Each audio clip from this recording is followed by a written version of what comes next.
भुल्लू दर्जी हास्यप्रद कहानी। एक गांव में भुल्लू नाम का दर्जी था। भुल्लू दर्जी अपनी भुलक्कड़पन के लिए पूरे गांव में मशहूर थे।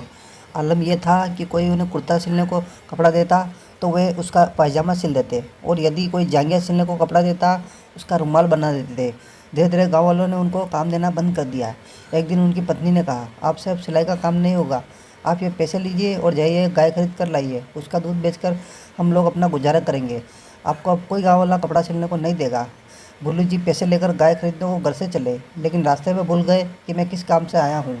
उन्हें याद आया कि बेटी बड़ी हो गई है, उसके लिए लड़का ढूंढना है। वो गाय खरीदना भूलकर बेटी का ब्याह तय करा है।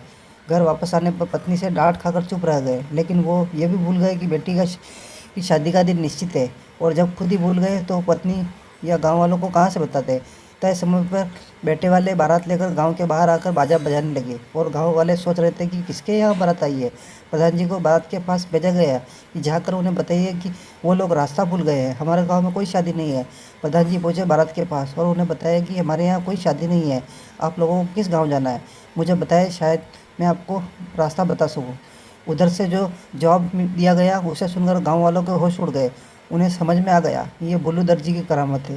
बेटी की बारात बुलाकर भूल गया।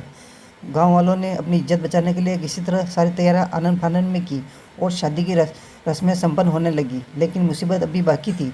जब शादी के लिए लड़की की खोज की तब पता चला कि लड़की तो अपने मामा के घर गई है।